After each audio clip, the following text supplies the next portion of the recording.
Hello everyone, it's Jamal Thomas. Welcome to the Progressive Soapbox. So let's go across the pond again. This was the original story that I wanted to do.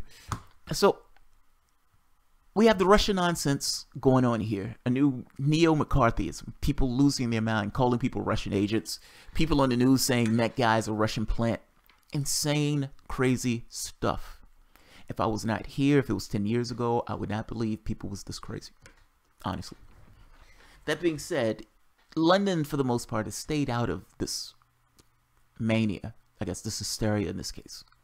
But maybe not for long. Theresa May is coming out today and is implicating the Russian government in killing a spy and his daughter.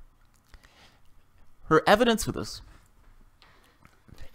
as far as I can tell, I listened to her, as far as I can tell, is that Russia has the capacity to produce a particular chemical. And Russia has produced that chemical in the past. And because Russia has produced that chemical, can produce that chemical, and may even have that chemical, they're highly likely the people that did it. That seems to be the line of logic that she's using on this. I'm going to let her say it. You listen to her for yourself and see if that's the conclusion you come to. Poisoned with a military-grade nerve agent of a type developed by Russia. This is part of a group of nerve agents known as Novichok. Based on the positive identification of this chemical agent by world-leading experts at the Defence Science and Technology Laboratory at Porton Down, our knowledge that Russia has previously produced this agent and would still be capable of doing so, Russia's record of conducting state-sponsored assassinations, and our assessment that Russia views some defectors as legitimate targets for assassinations, the government has concluded that it is highly likely that Russia was responsible for the act against Sergei and Yulia Skripal.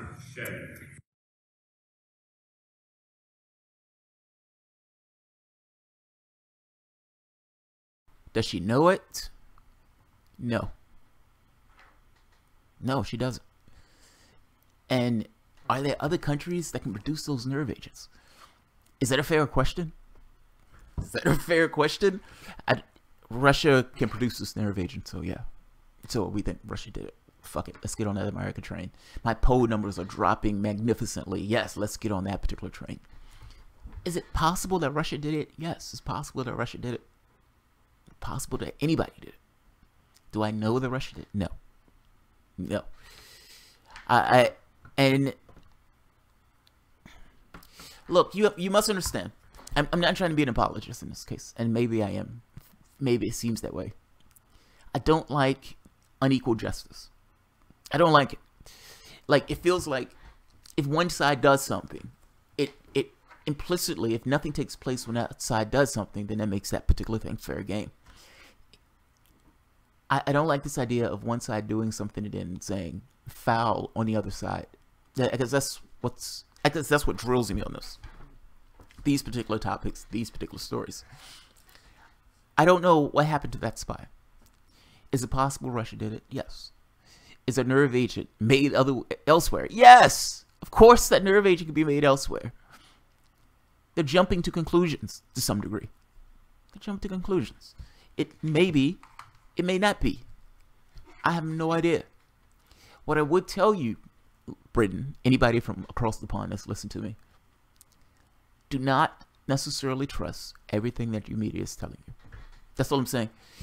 We were in this country when they ramped up weapons of mass destruction. And in ramping up the weapons of mass destruction, you have mainstream media, the gray lady, television shows, everybody telling you that Iraq is out to get you, Iraq is out to get you, the weapons of mass destruction, they're going to have a nuclear bomb. Your media is a profit motive. What they're telling you is not necessarily for your best interests. They're telling you a narrative that they're trying to get you to go with for various reasons. Some of those reasons are economic, some of those reasons are political, but the information that you're being given for your particular media is often, I guess I imagine your media is something like our media. The perspective that you're given is only from one very cut point of view. When you're looking at American news, and this is going off the rails, but just saying, when you're looking at American news and you're looking outside the world, let's say ABC News or NBC News or CBS, the perspective that they give is, we are doing the right thing. It's almost like a country as a person. Like, most people don't wake up in the morning and say, I'm a fucking asshole. Most people think they're doing something decent, or at the very least something neutral. But the media itself, it gives you the perspective that we're doing the right thing. We may fuck up. We may mess up. We may make accidents. Somebody may be incompetent. But ultimately, we're doing the right thing. The heart is in the right place. That's how media in this country always functions. It doesn't take into account that we may not be doing the right thing, that we may not be just fucking up. They may have actual bad intentions in the behaviors that they're taking. It doesn't take that into account. It doesn't even bring that up as point of discussion. It keeps those things secret from the public itself and gives you that very specific perspective of we're doing the right thing. When the news did, just for an example, when the news covered Yemen, United States news, and they did the entire story without explaining that the United States had a role in what was taking place. Now imagine that. The United States has a major role in starving and murdering Yemenis. How can you essentially have that conversation and talk about that particular story without talking about the support we give them in order to persist that particular heinous endeavor? That's the perspective of our media. Now, I don't know how that perspective is in other countries. I would imagine it's that way in every country. I don't think any country wants to down itself in that way. I don't know how many countries have that particular type of media platform, but from America, that's the way we look at the world. Don't let them gin up ridiculousness. That's all I'm saying.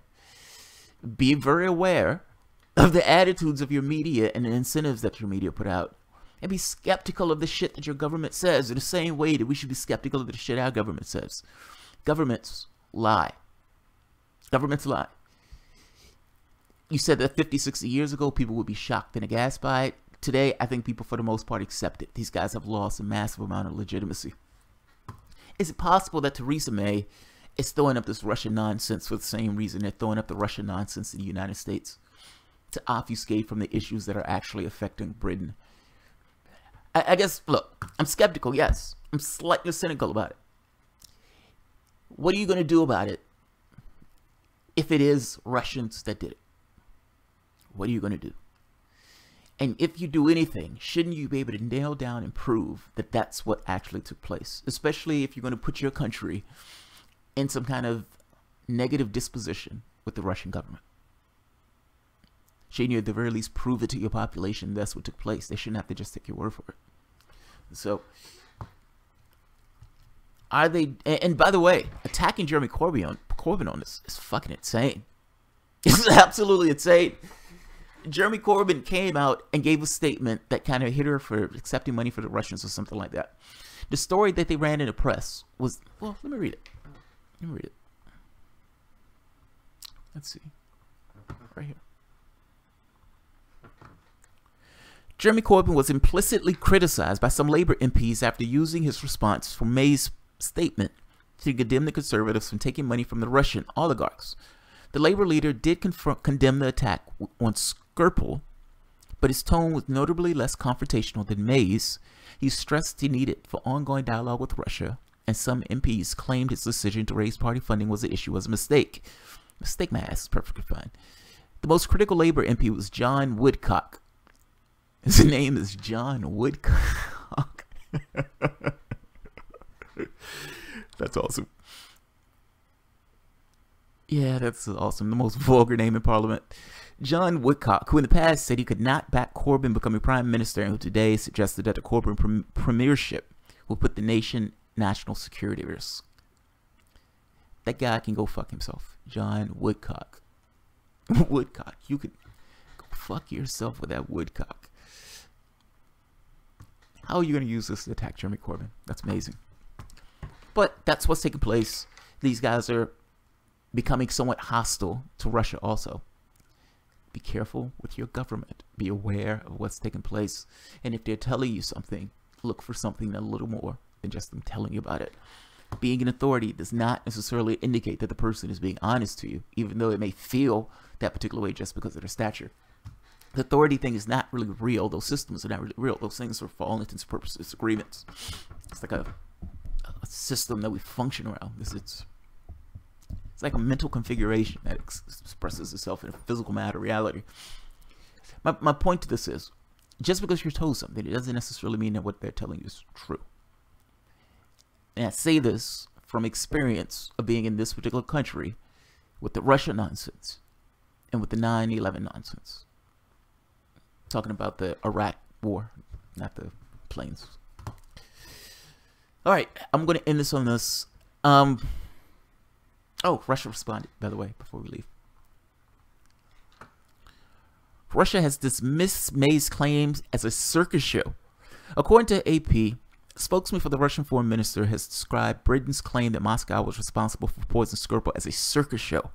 The ministry spokeswoman, Maria Zakharova, stated remarks carried by Russian news agencies that the accusations against Russia represent another information and political campaign based on provocation. That's all from me today.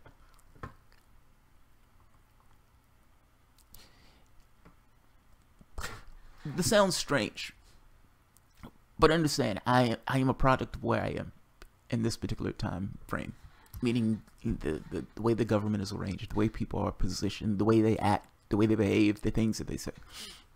This is where I am. Sorry, I'm getting stopped up.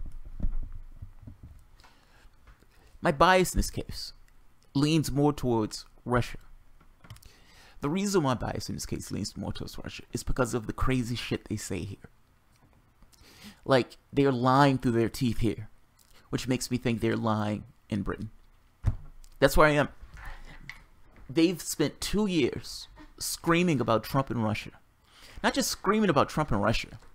In 2015, there was a document in an email where Hillary Clinton was told, or John Podesta was told, slay Donald Trump with the Russia bromance.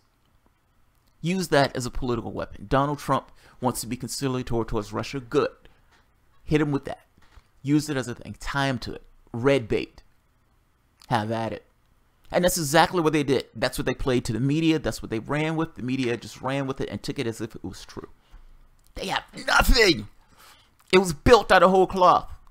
That did not stop the media from running with a story that had no credibility to it at all. They literally had a FISA warrant based on a guy who worked with the Hillary Clinton Foundation. With the Clinton Foundation. Go back 20 years. The guy gives a tip on somebody in Donald Trump's camp. The FBI uses a tip from somebody who worked from Hillary Clinton and a dossier that was paid for by Hillary Clinton to spy on the guy who became the president of the United States that was in the other party.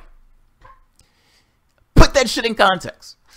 The media in this case runs with the story of Trump and Russia, completely oblivious to the fact that the people who got Hillary Clinton off on something she should have been locked up for were the same people that allowed that FISA warrant to go through.